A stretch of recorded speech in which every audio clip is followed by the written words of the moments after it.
Bom, pessoal, tudo bem? Vamos começar em mais uma aula, continuando falando. A gente ainda está falando sobre a dinâmica, falando sobre forças e tal, então eu queria continuar colocando alguns conceitos que são bastante importantes e que a gente usa bastante em física e aqui na biofísica, tá?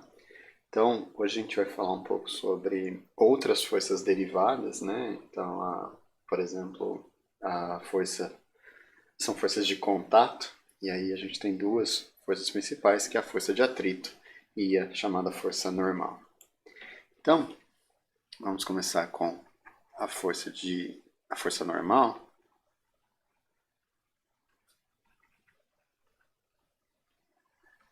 Essa é uma força de reação, tá? Ou seja, lembrando da terceira lei de Newton, a gente tem lá ação e reação.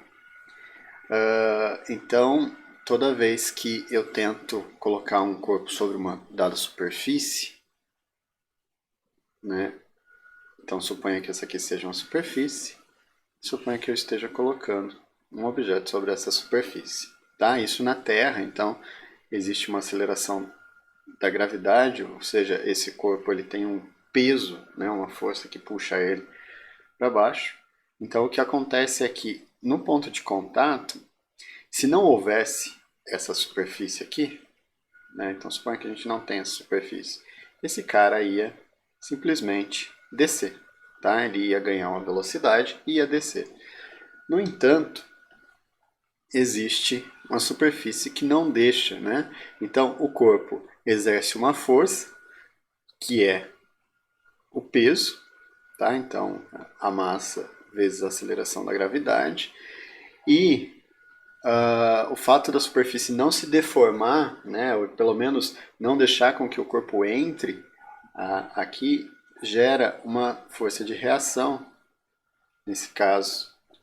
Deixa eu só diminuir a seta. Eu vou colocar aqui em cima, mas só para ficar melhor representado, que a gente chama de força normal, tá? Então, a força normal, ela é uma força de reação. Nesse caso, ela tende a equilibrar esse movimento. Então, note que o corpo está parado. Se ele está parado, significa que a força resultante é zero, né? Então, nesse caso, eu tenho que a normal mais o peso, que é a força resultante, é nulo. Tá? Então, esse sistema está parado. Então, para essa situação, a normal tem módulo igual ao peso, certo? Módulo por quê? Por causa do tamanho, tá? Só que elas têm sentidos contrários. Enquanto a normal aponta para cima, o peso aponta para baixo. Então, eu tenho aí um equilíbrio, certo? Nesse tipo de movimento, tá? Então, a força normal ela vem, lógico, da interação eletromagnética entre os átomos na superfície e os átomos no corpo, certo? Então, o fato de eu não conseguir deformar essas superfícies, seja a do corpo, seja a superfície de contato, e ela é perpendicular à superfície, perpendicular a superfície de contato, tá? Então, é por isso que a gente chama de força normal. Uma coisa que é normal, em geral, é uma coisa que é perpendicular, beleza? Aí a gente acaba caindo sempre num erro, né? A normal é igual ao peso, tá? Tá vendo? Eu escrevi isso aqui. E aí acaba virando um mantra para os alunos isso. Normal é igual ao peso, normal é igual ao peso, normal é igual ao peso. Mas não é, tá? Porque eu posso ter outras situações, né?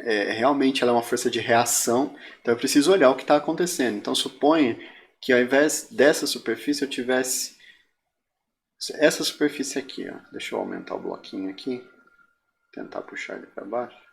Não consigo, mas tudo bem. E aí eu coloco o outro corpo aqui, em contato com esse, né? Então esse cara aqui é muito massivo, ele está aqui no chão, certo? Ele mesmo está exercendo um peso sobre a superfície e existe uma força normal, como essa situação que está aparecendo aqui.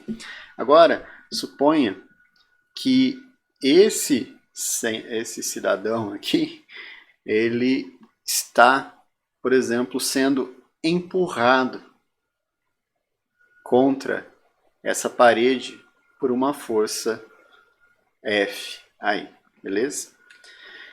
Então, notem que a superfície de contato é essa daqui. Então, a força de reação, a força normal, ela vai ser uma força que aponta para cá e de tal forma que na direção horizontal, né, porque se eu puser um sistema cartesiano aqui, eu tenho aí direção vertical, horizontal e direção vertical, de tal forma que na direção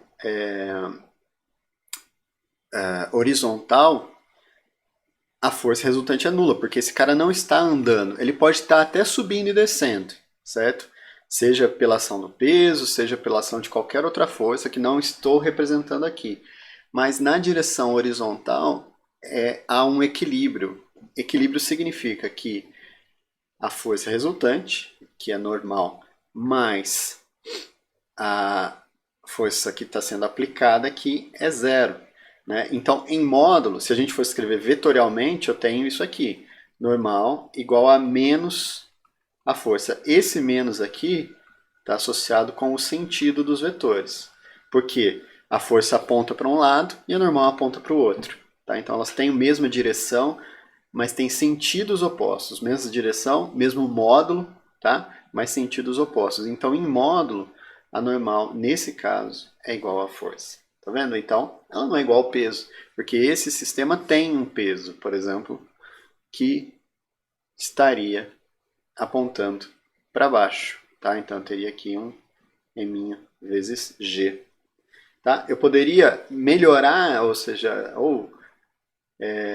não melhorar, mas complicar um pouquinho mais essa situação, fazer o seguinte, ó, supõe então que, deixa eu só tirar as forças daqui, depois a gente coloca de novo. Supõe, na verdade, nem precisa, é só fazer isso aqui. Opa, sai daqui, MG. Suponha que esse cara está encostado no chão, aqui, ó. Certo? Então, se ele está encostado no chão, então a situação é igual àquela anterior. Eu tenho duas forças normais. Eu tenho uma normal, vou chamar aqui N1, que está associado com o peso desse cara estar encostado no chão, e eu tenho uma normal, vou chamar aqui de N2, que está associado com a força de contato. Então, tá vendo? Eu posso ter mais de uma normal nesse sistema. Então, é importante a gente lembrar que a normal ela é uma força de reação, certo? Então, se ao invés desse sistema eu tivesse uma coisa desse tipo aqui, vamos pegar esse triângulo só para que já está desenhado aqui, e aí eu tenho o bloquinho, vou pôr um bloquinho quadrado aqui, que ele anda com relação a essa superfície. Tá? Então eu posso colocar um sistema de referência, eu vou colocar o sistema bem aqui centrado nesse cara, e vou só aumentar ele um pouquinho assim, é mais fácil de olhar. Então, o que acontece? Esse bloco ele tem um peso, que é paralelo à direção vertical aí, mg. A superfície de contato é essa que está aqui, certo? Então, a força normal, vou colocar no centro do bloco, só para ficar mais simples de olhar, ela é aqui, ó. Beleza? Então, tá vendo? Essas são as forças que estão atuando sobre esse sistema. Nesse sentido, a normal não é igual ao peso, certo? E aí vai depender do que eu estou querendo analisar. Se eu quero analisar o sistema está em equilíbrio, para ele estar em equilíbrio eu precisaria ter uma outra força. Por exemplo, uma força empurrando esse cara aqui contra a parede. Né? Vamos supor assim, eu teria que ter uma outra força. Vou pôr uma força puxando, para ficar mais fácil de desenhar. Suponha que eu tivesse uma força aqui puxando para cá. Para que esse cara se mantenha em equilíbrio, o que eu tenho é que a força resultante, dada pela soma de todas as forças, e aí é a soma vetorial, tem que ser zero, para manter esse cara em equilíbrio.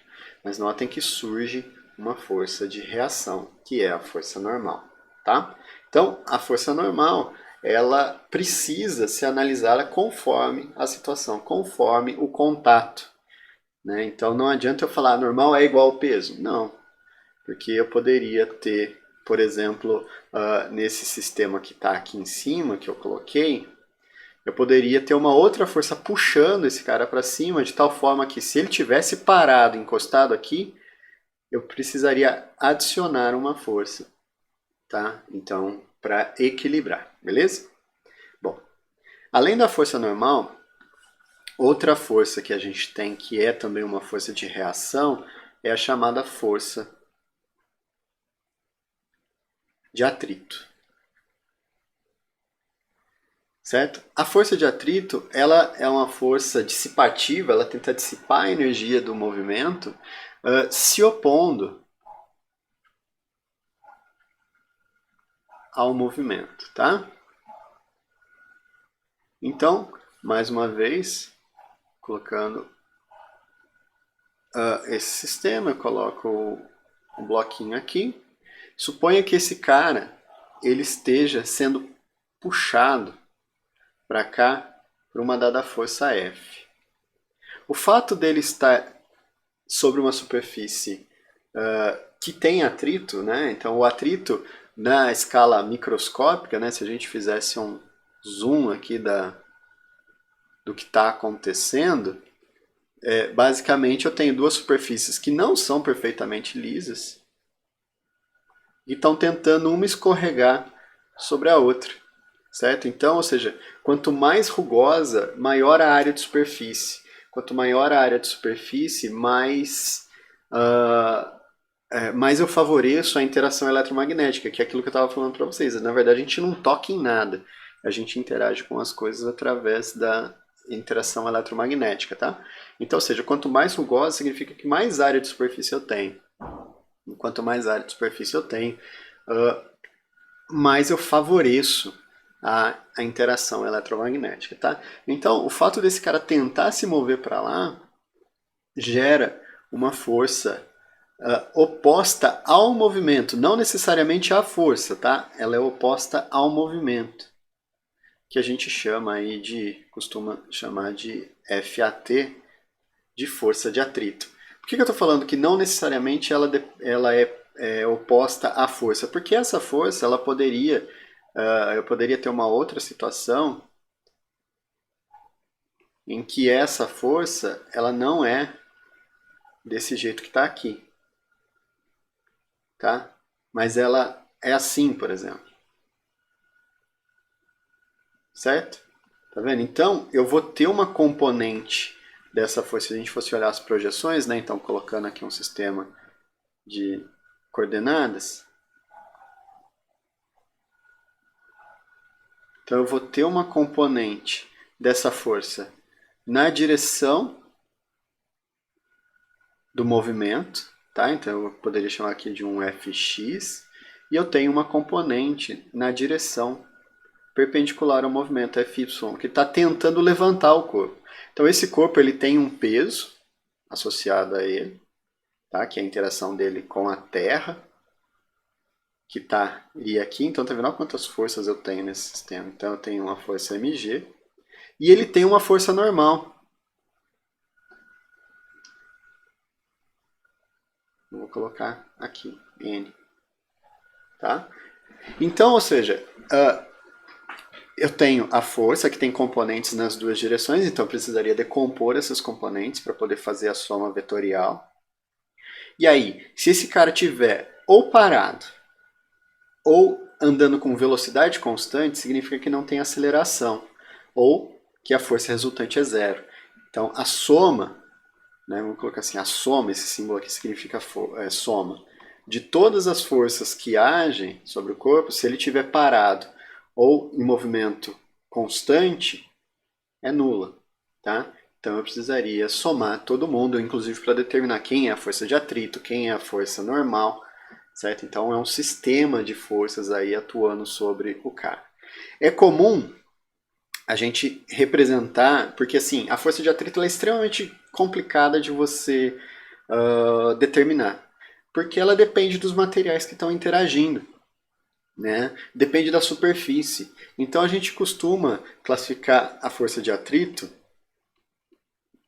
com um módulo que ele é proporcional à força normal, tá? Então isso aqui é um coeficiente.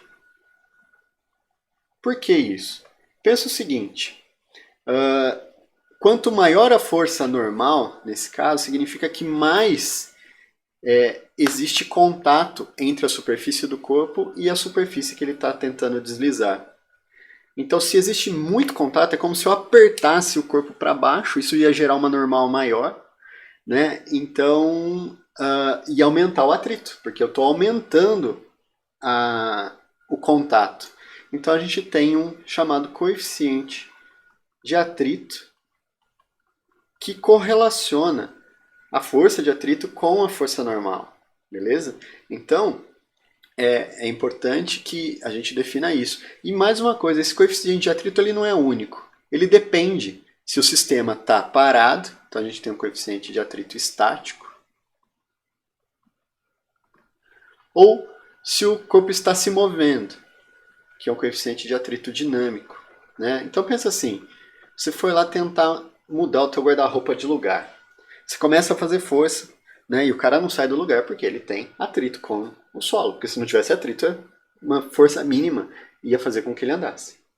Então ele tem atrito ali com o chão da tua casa. Vai chegar um momento que você vai fazer força suficiente para superar a força de atrito, né? Lembrando que ela é proporcional à normal, que vai ser proporcional ao peso desse cara. E aí ele passa a se mover. E a gente acaba vendo que conforme ele começa a se mover, é mais fácil de continuar esse movimento, porque existe um pouco de inércia, né? Então, a gente tem o atrito dinâmico e o atrito estático relacionados. Em geral, o atrito dinâmico ele é ligeiramente menor. Então, μd é menor do que μe. Ou seja, é mais fácil você manter um corpo em movimento do que colocar um corpo em movimento, né? Então, o que a gente tem é essa relação, tá? Então, por hoje é isso. Por hora, né? É isso. A gente falando desses dois sistemas e que são bastante importantes a gente ter conhecimento sobre essas interações, né? Porque são realmente forças de reação, de oposição ao movimento, a oposição ao fato do cara entrar dentro, um corpo tentar invadir o espaço do outro, né? E são bastante importantes. A gente pode pensar que o atrito, por exemplo, é uma força dissipativa, então ele é ruim. Não, depende. Porque se não houvesse atrito, por exemplo, a gente não andaria, né? Então, em geral, os problemas de física tendem a desprezar o atrito, mas sem atrito a gente não anda. E a gente precisa olhar também para a força normal com um olhar um pouco mais crítico do que aquele o mantra que eu disse para vocês, de pensar que a força normal é igual ao peso. Não, isso é mentira. A força normal ela é uma força de reação ao contato. E o contato pode ser diverso, né? Eu não preciso ter só um contato em que eu tenho um objeto sobre o outro, né? Então eu posso ter um objeto sendo pressionado contra o outro verticalmente, horizontalmente, e aí as possibilidades são diversas, tá bom?